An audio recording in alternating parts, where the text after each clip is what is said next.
Hello class, Mr. Drake here. We are going to be covering Judaism, the first religion we'll be covering here in world history. What we'll be doing in this class throughout the semester is covering religions based on the region in which they were developed. So, since Judaism originated in Mesopotamia and in the Middle East, we're going to cover it here. For some other examples, when we cover ancient India next unit, we will talk about Hinduism. When we cover ancient China, we'll talk about Confucianism and Buddhism there. So, all of this is going to be leading up to a big world religion project that we're going to do later in the year. As a result, you'll need this information later on. So I'm encouraging you now to take notes on this PowerPoint, just the basic ideas, some of the terms. You'll see some terms in bold as we go through this. Definitely make a note of what those are and what those mean, and keep that handy somewhere and add on to it as we cover religion, so that way you can access that and reference it when we work on our religion project down the road. So we're very briefly going to cover a couple of aspects of Judaism in this video. We'll talk about how it originated and a little bit about the history of it, and then we'll talk about the beliefs of the Jews. So as for how Judaism began, it began about 3,000 years ago, which along with Hinduism makes it one of the oldest major religions in the world. It is considered to have begun when a man named Abraham migrated from Mesopotamia, the city of Ur to be specific, near the Persian Gulf at the mouth of the Tigris and Euphrates rivers, moved to an area known as Canaan. We now know that area is Palestine. It's where the modern day countries of Israel and Syria and Jordan are, and you can see that there on the map where he migrated to. Now, the sacred text of Judaism is known as the Torah, and that is the first 5 books of the Old Testament. You've probably heard of them. It's Genesis, Exodus, Leviticus, Numbers, and Deuteronomy. Now, according to stories in the Torah, a famine forced these people that were known as the Israelites to move to Egypt, where they ended up being enslaved. And after a long period of time, they were finally let out of captivity by Moses in the famous story you've probably heard from the Bible of parting the Red Sea. And that's how they made it back to Canaan. The first really important ruler of the Israelites is King David, who you may know from the Bible as having slayed the giant Goliath with a stone from a slingshot. He built the Israelites up and made them very powerful. His son, however, really did a lot more. His name was Solomon. He established the capital of the Israelites at Jerusalem, which is today the modern capital of Israel. And their power began to rival that of Egypt and the city-states of Mesopotamia off to the east.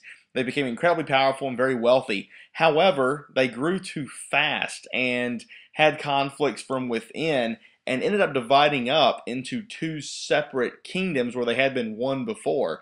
They divide up into Israel, that was in the north, and then Judah, which was located further south. So instead of having one unified kingdom of the Israelites, it divides up.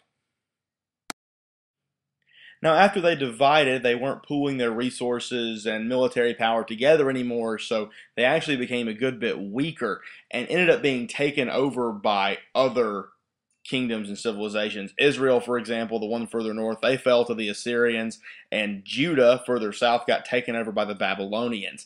And the people of Judah were sort of exiled from that area and forced into Babylon in Mesopotamia. And that time period is known as the Babylonian captivity. And it is then that they became known as Jews, distinguishing them from the Babylonians, that people began to call them Jewish or Jews. And that's where that term actually originated. Now, obviously, there's a lot more to the history of the Jewish religion than what we just covered there. But since we're covering ancient Mesopotamia and ancient Egypt, we'll be covering Judaism in an ancient context here. Now, as we go through the course, the Jewish experience is going to come up again and again, of course, as we cover World War II and some other aspects of European history. Now, on to what Jews actually believed. One very important thing to realize is that they were one of the first religions in the world that was monotheistic, which means they believed in one God. If you ever see the term theist or theology, that's referring to religion. And as you probably know, the prefix mono means one. put those together, they believed in one God. As I said, they were really among the first that were monotheistic, if with the exception of one Egyptian pharaoh named Akhenaten, who tried to force monotheism on the people of Egypt.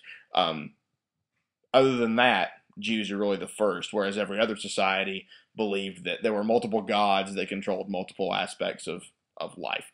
They saw their God as being all-knowing and all-powerful and controlling everything. The Jews also refer to themselves as the chosen people or chosen people of God. They thought there was a covenant or an agreement, like a sacred agreement between Abraham and God, whereas in exchange for the people, being obedient and respecting and worshiping God, God would, lead them out of bondage in Egypt and lead them back to Canaan, which was their holy land. Now, to the Jews, law and morality were considered very, very important. Some aspects of law, according to Judaism, society is patriarchal, which means it was male-dominated. The PAT prefix there referring to like paternal. So if you see a matriarchal society later on in this class, that means it was dominated by females.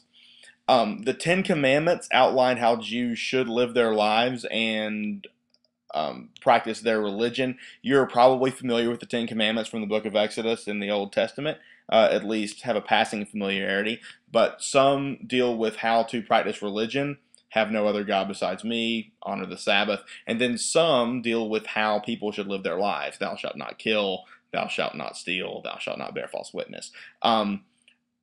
In Jewish society, leaders were not gods. Leaders were equal and had to follow laws just like everyone else. And you're probably familiar with the ancient Egyptian pharaohs that were considered deities. They were considered gods. That was absolutely not the case in Judaism. There were prophets throughout the history of Judaism in the Old Testament that would try to interpret what God's will was and what people should do to please God. Jesus is actually considered one of those prophets, and where Jews and Christians split, it was when Jesus declared himself to be the Son of God. And Jews do not believe that he's the Messiah, and they don't buy into the idea of the Holy Trinity because they believe there is only one God and that God can't be divided up. So that's really the difference between Jews and Christians. There's obviously other practicing differences and things like that, but this is the fundamental difference in how Christianity formed, and we'll talk more about that later on. Now, if you're interested in learning a little bit more, we've put some links up online that you might find interesting that outline Jewish history and its applications today. Remember to save your notes on this PowerPoint and keep them somewhere where you can pull them back up and add other religions to them. And this will all build towards that big project we're going to do later on. Thanks for listening, and as always, let your teachers know if you have any questions. Cheers.